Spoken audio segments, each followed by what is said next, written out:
প্রিয় দর্শক, সংবাদপত্রে বাংলাদেশ অনুষ্ঠান থেকে আমি রেজানুর রহমান আপনাদেরকে স্বাগত জানাচ্ছি।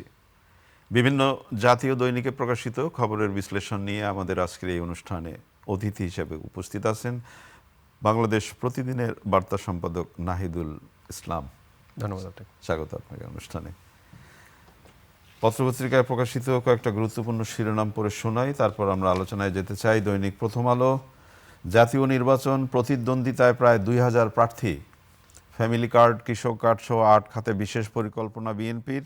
৫ লাখ স্নাতকধারী বেকারকে বিনা সুদে ঋণ দেবে জামায়াত। দৈনিক যুগান্তর, চূড়ান্ত লড়াইয়ে ২,০০০ প্রার্থী, লুটপাট ভয়াবহ, আদানির চুক্তি রাষ্ট্রবিরোধী, রোকন বাহিনীর লোক মনে করেই র্যাবের উপর হামলা। দৈনিক সমকাল, ২৯৮ আসনে ১,৯৬৭ প্রার্থীর প্রতীক বরাদ্দ আজ। নতুন বাংলাদেশ গড়তে ৩১ দফা রূপরেখা জামায়াতের। কালের কণ্ঠের শিরোনাম, অর্ধশত আসনে বিএনপির বিদ্রোহী, নির্বাচনের আগেই লুট হওয়া অস্ত্র উদ্ধার করতে হবে, প্রধান উপদেষ্টা বলেছেন। দৈনিক ইত্তেফাক, অর্ধশত আসনে প্রতিদ্বন্দ্বিতায় বিএনপির বিদ্রোহী প্রার্থীরা, জাতি কখনো দিশেহারা হলে এই জাদুঘর পথ খুঁজে পাবে, প্রধান উপদেষ্টা বলেছেন। দৈনিক বাংলাদেশ প্রতিদিন, প্রতীক নিয়ে নামছেন প্রার্থীরা, জোটের কারণে অনেকের প্রার্থিতা প্রত্যাহার, এখনও আছেন বিদ্রোহীরা। জুলাই গণ অভ্যুত্থান স্মৃতি জাদুঘর পরিদর্শন প্রধান উপদেষ্টার। মানব জমিনের শিরোনাম, কাল থেকে মাঠ তাতাবেন প্রার্থীরা, ঐক্যবদ্ধ থাকলে সমস্যার সমাধান করতে পারবো, তারেক রহমান বলেছেন। রূপালী বাংলাদেশের শিরোনাম, শীর্ষ সন্ত্রাসীদের আতঙ্কে প্রশাসন ও নেতারা। সময়ের আলোর শিরোনাম, জানুয়ারিতেই মিলতে পারে বাড়তি বেতন, ২০ আসনে ২৭ জনের প্রার্থিতা প্রত্যাহার, প্রতীক বরাদ্দ আজ। ইনকিলাবের শিরোনাম, ভোটের লড়াইয়ে ২,২৫৭ প্রার্থী। আজকের পত্রিকা, বিএনপিতে বিদ্রোহী অর্ধশতাধিক, ইনসাফ মর্যাদা সমৃদ্ধির ভিত্তিতে নতুন দেশ। আমাদের সময়ের শিরোনাম, বাজলো ভোটের বাঁশি, আমার দেশ এবার ভোটযুদ্ধের প্রস্তুতি। প্রস্তুতিটা দিয়েই শুরু করি, এবার ভোটযুদ্ধের প্রস্তুতি। আজকে প্রতীক বরাদ্দ হবে, কাল থেকে সেই প্রচারণা শুরু হবে। বিএনপির চেয়ারম্যান তারেক রহমান সিলেট থেকে তিনি তার প্রচারণা শুরু করবেন। তো সব কিছু মিলিয়ে পরিস্থিতি কেমন দেখছেন একজন সংবাদকর্মী হিসাবে? ধন্যবাদ রেজা ভাই। আসলে আমি এখানে আসার সময় চিন্তা করছিলাম যে আজকে অন্তত দুই একটা ভালো জিনিস নিয়ে আলাপ করা যায় কিনা, কিছু আছে কিনা এরকম। যেগুলো পড়লেন বরাবরের মতোই নেতিবাচক। এখন তো নির্বাচন ছাড়া আসলে কিছু নাই, কিন্তু নির্বাচন তো ইতিবাচক সার্টেনলি, যদি গণতান্ত্রিক চর্চার কথা আমরা বলি। কিন্তু বাস্তবতা হলো যে নির্বাচনটা এটা যেরকম অনেক আশার, কিন্তু অনেক হতাশাজনক ঘটনা ঘটছে এবং অনেক শঙ্কার জায়গা কিন্তু কমছে না, বরং বাড়ছে। আমরা কিন্তু এর আগে আলোচনা করছিলাম যে আইন শৃঙ্খলা পরিস্থিতি খুবই খারাপ এবং প্রতিদিনই খুন খারাপই আছে এবং বড় বড় ঘটনা ঘটছে। একজন র্যাব কর্মকর্তাকে হত্যা করা হয়েছে। আপনি যদি আইন শৃঙ্খলা পরিস্থিতির কথাই বলতে চাচ্ছেন, যেহেতু নির্বাচনের আগে লুট হওয়া অস্ত্র উদ্ধার করার কথা বলেছেন মাননীয় প্রধান উপদেষ্টা, আবার একটি পত্রিকার শিরোনাম হচ্ছে শীর্ষ সন্ত্রাসীদের আতঙ্কে প্রশাসন ও নেতারা। জি, তো এটা আসবো। তার আগে আপনি নির্বাচন নিয়ে বলছিলেন, তো এই নির্বাচনে যেরকম উৎসবের একটা ব্যাপার আছে, যেটা আমাদের থাকা উচিত ছিল, মানে যেভাবে আমরা প্রত্যাশা করি সেরকমটি কিন্তু ওই রকমভাবে দেখা যাচ্ছে না। কিন্তু নর্মালি একটা নির্বাচন দেশ জুড়ে যেরকম পরিস্থিতি তৈরি হয়, এবার অনেক ধরনের শঙ্কা, মানে আপনি যেটা বলতে চাইছেন, যেমন বিগত নির্বাচনগুলো যাই হোক, আমি ডামি যেটাই ঘটুক যাই হোক, কিন্তু সেই সময় মনে হচ্ছিল যে একটা নির্বাচন হচ্ছে শহরে আবার সব জায়গায়। এই যে প্রার্থীর সংখ্যা আপনি পড়লেন প্রায় ২,০০০, আপনি কি বলতে পারবেন যে এর মধ্যে একজন এমপি প্রার্থীকে আপনার বিশেষভাবে মনে হচ্ছে যে তিনি খুব ভালো করবেন এমপি হলে, এরকম প্রার্থী খুঁজে পাচ্ছেন? নতুন সময় নতুন লোক, আমি একেবারেই দ্বিমত করি। ৫ আগস্টের এই যে ঘটনাটা, এটা যেরকম কিছু ক্ষেত্রে ইতিবাচক অবস্থা আছে, কিন্তু অধিকাংশ ক্ষেত্রে অনেক আগাছা তৈরি করেছে, বিশেষ করে রাজনৈতিক অঙ্গনে যদি আপনি দেখেন। হ্যাঁ, এবং এই আগাছাড়া এদের অনেক বিষয় আমরা জানি। আমি আগাছা বলছি, সরি, আমি একটা জাতীয় টেলিভিশন এই ধরনের শব্দ চয়ন করতে চাই না, কিন্তু বাস্তবতা এটাই যে অনেকেই এখন এই যে এমপি হতে চান কিংবা নেতা হতে চান, কিন্তু তাদের ব্যাকগ্রাউন্ড কি? তাদের অনেকেই করাপ্ট, বিশেষ করে তরুণ প্রজন্মের অনেকে খুব দ্রুত করাপ্ট হয়ে গেছে। এবং সামনের যে সময়গুলো আমরা দেখবো যে গণমাধ্যমে এ নিয়ে অনেক কাজ হবে, আসবে, এগুলো একেবারেই গোপন থাকবে না। অনেকেই যে রাতারাতি আবার আঙুল ফুলে কলা গাছ হয়েছেন এবং তারা আবার নির্বাচন করছেন, তারা দেশ পাল্টাবেন বলছেন। তো নিজে না পাল্টালে, নিজে যদি ভালো না হন আপনি তো দেশ পাল্টাতে পারবেন না। তো ওনারা দেখছে যে অনেকেই আগে খুবই করুণ জীবনযাপন করতেন, এখন তারা যে আয়েশি জীবনযাপন করেন, আগে কুড়ে ঘর ছিল, এখন বিশাল হ্যাঁ, সাম্রাজ্য। এবং সেটা অন্যায় না। আপনি যদি ন্যায়সঙ্গতভাবে অর্থ উপার্জন করে হতে পারেন হন, কিন্তু তাদের খুঁটিটা কোথায়? রাজনীতি। এটাকে ব্যবহার করে তারা নানা রকমের ফায়দা নিচ্ছেন এবং খুব অল্প বয়সে 22-23 বছর বয়সে এরকম তরুণকেও আমরা দেখছি যে দুর্নীতিতে একেবারে পাকা হয়ে গেছে, যেটা খুবই অ্যালার্মিং। মানে আপনি চমৎকার একটা শব্দ বললেন, দুর্নীতিতে পাকা। হ্যাঁ, একদম পাকা। এবং পাকা, এবং এমন উপায়ে তারা দুর্নীতি করছে যে তারা অনেক ক্ষেত্রে যে পুরনো যারা আছেন নেতা, তাদেরকে ছাড়িয়ে যাচ্ছেন। ধরেন একটা লোকের বয়স 50-60 বছর, যিনি 20 বছর ধরে রাজনীতি করেন, তার যেরকম হাত, তাদের থেকেও ক্ষেত্র বিশেষে তারা না, কিন্তু তরুণরা তো এক্ষেত্রে এগিয়ে থাকবেই, তার কোনো এটাই তো মনে হয়। এখন তো তারুণ্যের সময়। এখন আমরা তো তারুণ্যের সময় বলি, কিন্তু এই তারুণ্যের সময় তো আমরা বলতে চাই না। তরুণদের মধ্যে সবাই যে খারাপ করছে এমন না, অনেক তরুণ চেষ্টা করছেন, লড়াই করছেন, এবং তরুণদের দিকে আমাদের তাকিয়ে থাকতে হবে। কিন্তু বাস্তবতা হলো যে এটা তো প্রচন্ড হতাশার চিত্র যে একটা ছেলে যে আগামী 20 বছর 30 বছর রাজনীতি করবে, যার বাংলাদেশে দেওয়ার কথা, এরকম অনেক তরুণকে আমরা দেখছি প্রচন্ড রকম ভাবে তারা এখন নির্বাচন করলে তো টাকা লাগবে, তো টাকা জোগাড় করতে হবে না? এটা একটা, আমি মনে করি এই কনসেপ্টের সঙ্গে আমি অনেক সময় একমত না। নির্বাচন করতে টাকা যেরকম লাগবে এটা সত্য কথা, কিন্তু কত টাকা লাগবে আপনার? আচ্ছা, কত টাকা লাগবে, এটা একটা বিষয়। তো এখন দেখছি যে অনেকে ধরেন কোটি কোটি টাকা, কোটির নিচে কোনো আলাপ নাই আসলে। হ্যাঁ, এত টাকা তারা আগে মনে হতো না যে লক্ষ টাকা কত টাকা, এখন মনে হয় কোটি টাকা কোনো ব্যাপার না, এখন শত কোটিও কোনো ব্যাপার না, কোনো বিষয়। এই যে 2000 প্রার্থী 298টি আসনের মধ্যে তারা এখন নির্বাচন করবে, এর মধ্যে 79 আসনে বিএনপির বিদ্রোহী প্রার্থী 92 জন এবং জামায়াতের মাত্র 1 জন। এটা কি বার্তা দেয়? এটার সঙ্গে আমি বলবো শুধু বিদ্রোহী প্রার্থী না, আর একটা জিনিস খবরে আসে নাই, সেটা হচ্ছে যে প্রতিপক্ষ পার্টির কিন্তু আপনার শ্যাডো প্রার্থীও আছে, তাই নাকি? এর সঙ্গে। তার মানে শুধু যে বিদ্রোহীকে আপনার মোকাবেলা করতে হবে এমন না, মানে ভোট কাটাকাটি হবে এখানে। দেখা যাবে যে বিএনপির বিদ্রোহীরা কিছু পাচ্ছেন, মূল প্রার্থী কিছু পাচ্ছেন, এরকম করতে গিয়ে তাদের যে বিএনপির লাভটা কি হবে? বিএনপির তো লাভ নেই আসলে আলটিমেটলি। এবং আপনি খেয়াল করে দেখেন, এখানে প্রায় 90 জন প্রার্থীর কথা বলা হচ্ছে, 92 জন। এর ভিতরে যদি অর্ধেক পাশ করে ধরলাম, বা 30 জনও পাশ করে, যদি আপনি চিন্তা করে দেখুন বিদ্রোহীরা, তাহলে বিএনপির কিন্তু লোকসান হয়ে গেল এখানে। তার মানে তাদের দিক থেকে এটা খুব ভালো স্টেপ হয়নি, এবং তাদের উচিত ছিল এই বিষয়গুলো নিয়ে কাজ করে অন্তত বসিয়ে দেওয়া। কারণ যদি ঐক্যবদ্ধভাবে, অন্যদিকে যদি জামায়াতের কথা বলেন, তাদের কিন্তু একজন মাত্র। তার মানে ভোটের কৌশল হিসেবে বিএনপির জন্য এটা অত্যন্ত সেটব্যাক, এবং এটা তাদেরকে ভোগাবে। এটা অবশ্য খুবই গুরুত্বপূর্ণ কথা বলছেন আপনি, যে নেতার নির্দেশ বা কেন্দ্রের নির্দেশ না মেনে যদি কেউ বিদ্রোহী প্রার্থী হয়, তাহলে এক ধরনের অসন্তোষ তো দেখা দেয়। তো সেইটা বিশেষ করে আলোচনার। এই যে এখন নির্বাচনের আগে তো নানা ধরনের ফুলঝুরি হবে, এটা করে দিব, ওটা করে দিব, যেমন ফ্যামিলি কার্ড, কৃষক কার্ড সহ 8 খাতে প্রণোদনা দেবে বিএনপি, এবং 5 লাখ স্নাতকধারী বেকারকে বিনা সুদে ঋণ দেবে জামায়াত, এবং বিজয়ী হলে কড়াল বস্তিতে উঁচু বিল্ডিং করে দেওয়া হবে বিএনপি বলছে। তাহলে এই যে দিচ্ছে, আচ্ছা আমি 5 লাখের কথাটাই বলি, এই যে 5 লাখ বেকার কর্মী, আচ্ছা তারা কি দলীয় কর্মী হবে নাকি সাধারণ? যদি জামায়াতের আমির বলে থাকেন, আমি জামায়াতের অ্যাক্টিভিটিসের কথা বলতে পারি আপনাকে, সার্টেনলি দলীয় কর্মী হবেন, তাদের এই কাজ। আপনি এবং জামায়াতের যে প্রতিষ্ঠানগুলো যে তারা যে চালায়, অনেক প্রতিষ্ঠান ভালো চলছে, খারাপ চলছে যে বলবো, বাংলাদেশের প্রেক্ষাপটে ভালোই চলছে। আমরা কয়েকটা প্রতিষ্ঠান নাও বলতে পারি, ইসলামী ব্যাংক কিংবা ইসলামী ব্যাংক হাসপাতাল, ইবনে সিনার, যে ভালো চলছে এগুলো। কিন্তু সমস্যা হলো যে তারা এত মানে আপনাকে বেকার, আপনি বেকার, আপনাকে যদি ঋণ পাইতে হয় তাহলে আপনাকে জামায়াত করতেই হবে, আপনাকে আদর্শ পাল্টাতে হবে। কারণ আপনি যদি বিএনপি করেন, তাহলে আপনাকে প্রমাণ দিতে হবে যে আপনি ওই দলটি করেন। জামাত এক্ষেত্রে নিরপেক্ষতার পরিচয় দিতে পারছে না। তাহলে ছোট্ট করে একটু প্রশ্ন করি, আগের আর বর্তমানের মধ্যে পার্থক্য হলো মেধার যোগ্যতাটা কোথায় গেল? না, এই যে কোটা জামায়াতের, এই কোটা কিন্তু তারা এখন শুরু করেছে এমন না, এটা আগে থেকেই ছিল। আচ্ছা, আগে থেকেই ছিল, এবং তারা তাদের আদর্শে, তাদের লোকজন ছাড়া ওখানে চাকরি পাওয়াটা, এবং সুপারিশ লাগে আপনার এখানে। আচ্ছা, কয়েক ধাপে সুপারিশ লাগে, সুপারিশের পর সব জায়গায় চাকরি হয়।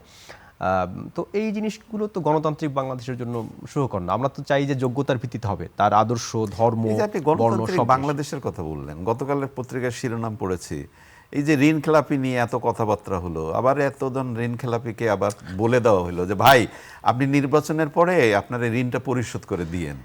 আমি এই কথাগুলো অনেকভাবে আমাদের বিভিন্ন পরিস্থিতিতে বলেছি যে এবারে যে নির্বাচন, এই নির্বাচনের দুইটা দিক সবচেয়ে খারাপ। একটা হচ্ছে এই ইলেকশন কমিশন এমন এমন জায়গায় দুর্বলতার পরিচয় দিয়েছে এবং ক্ষেত্র বিশেষে বলা যায় এটা ইতিহাসের দুর্বলতম নির্বাচন কমিশনের একটা। তাই তারা আরেকটা আপনি দুর্বলতম বলছেন, অথচ এই নির্বাচন কমিশন বলছে সুন্দরতম। অথচ এই নির্বাচন কমিশনের কিন্তু সবচেয়ে শক্তিশালী নির্বাচন কমিশনার হওয়ার কথা ছিল, কারণ দলের ওই রকম প্রভাব নাই, একটা অন্তর্বর্তী সরকার আছে, কথা ছিল, কিন্তু বাস্তবতা ভিন্ন। কতটা আপনার একজন নির্বাচন কমিশনার লঘু মানে কি বলবো দুর্বল হলে বলতে পারে যে আপনি টাকাটা দিয়ে দিন, এটা কি 100 টাকা 200 টাকা? একজন ঋণখেলাপি আছে তার 2000 কোটি টাকা, তার মানে আপনি দিয়ে দিবেন বললেই উনি দিয়ে দিবেন। দেবেন কোত্থেকে দেবেন উনি, কারণ টাকাটা তো পাচার হয়েছে, তাই না? তো এই ধরনের সংবিধানে কিন্তু আমাদের যে আরেকটা বিষয় আছে দ্বৈত নাগরিকত্ব, সেটা নিয়ে আমি বলতে চাচ্ছিলাম। তো এখানে দেখা যাচ্ছে ঋণখেলাপি আর দ্বৈত নাগরিক যারা আছেন এরকম সবাইকে ওনারা বৈধ করে দিয়েছেন এবং একটা মিউচুয়াল বোঝাপড়ার মধ্যে দিয়ে ওনারা, এবং এর পিছনে লেনদেন হয়েছে কিনা আমি জানি না, কারণ যারা এসব এই কমিশনে বা যেসব জায়গায় কাজ করেন তারা তো দুধের ধোয়া তুলসী পাতা, এটা আমরা বলতে পারবো না। তো এইসব জায়গায় দেখা যাবে যে এরকম ঘটনা ঘটে থাকতে পারে, সবটাতে প্রেশারের এমন না।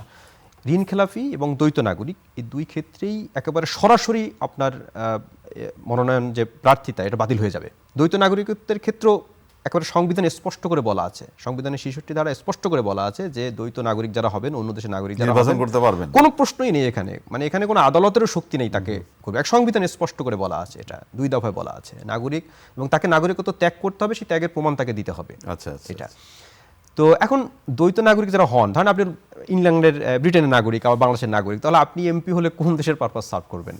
খুবই গুরুতর প্রশ্ন। সেটা তো খুবই গুরুত্বপূর্ণ প্রশ্ন। তো খেলাপিদের ছাড় দিয়েছেন, আবার এই ছাড় দেওয়ার কথা বললেন, মাহমুদুর রহমান মান্না খুবই একজন সজ্জন ব্যক্তি। আমরা জানলাম যে বগুড়ায় বিএনপির হয়ে তিনি মানে আশীর্বাদ পুষ্ট হয়ে নির্বাচন করছেন। এখন জানতে পারলাম যে না, মান্না এককভাবেই করবেন, উনি জোট করবেন না। রেজা ভাই, ক্ষমতার প্রশ্ন যখন আসে তখন দেখবেন যে মানুষ অনেক কিছুই আর মনে রাখে না, ছাড় দেয় না। এখানে বিএনপির দিক থেকে আমার মনে হয় যে একটু ছাড় দেওয়া উচিতই ছিল ওনাকে, কারণ উনি দীর্ঘদিন ধরে বিএনপির সঙ্গে আছেন। তাছাড়া উনি চাইলে আমার মনে হয় যে বিগত যে সরকার ছিল সরকারের সঙ্গেও কিন্তু উনি কিন্তু সেই কম্প্রোমাইজ উনি করেননি। আর ওনাকে অন্তত এই ছাড়টু দিলে আমার মনে হয় যে সেটা খুব ভালোই হতো। বিদ্রোহীকে থামাবে কি? হ্যাঁ, এবং ওখানকার যে মাঠের পরিস্থিতি, আমরা গণমাধ্যম কর্মী খোঁজ রাখি, সেখানে বিদ্রোহী পরিস্থিতি স্ট্রং। মানে যদি বিএনপি তাকে ছাড় দেয়ও তাহলে তার জন্য চ্যালেঞ্জিং, এটা আমরা জানি। তারপরে অন্তত বিএনপির দিক থেকে এটা হলে ভালো হতো, কারণ উনি আসলে দীর্ঘদিন ধরে, অনেক বছর ধরেই উনি বিএনপির সঙ্গে আছেন আমি জানি, এবং শেষ মুহূর্ত পর্যন্ত উনি ফোন করেছিলেন বিএনপি ঊর্ধ্বতন নেতাদের, কিন্তু ফোনও ধরেননি। মানে সেখানে বলছিলাম যে ক্ষমতা হলে আসলে হয়তো হতে পারে যে মানুষ পরিবর্তন হয়, আমি জানি না, কিন্তু বিএনপির দিক থেকে অন্তত একটু ইতিবাচকভাবে বিষয়টা বিবেচনা করা যেত, এটা মনে হয়। আপনি আইন শৃঙ্খলা পরিস্থিতির প্রসঙ্গ তুলেছিলেন প্রথমে আপনার সামনে, এবং আপনি বলছিলেন যে এটা আমি পরে বলবো। নির্বাচনের আগেই লুট হওয়া অস্ত্র উদ্ধার করতে হবে মাননীয় প্রধান উপদেষ্টা বললেন, এবং শীর্ষ সন্ত্রাসীদের আতঙ্কে প্রশাসনের নেতারা, তাহলে প্রশাসনের নেতারা যদি শীর্ষ সন্ত্রাসীদের আতঙ্কেই আতঙ্কিত হয়ে থাকেন, তাহলে নির্বাচন গোছাবেন কি করে?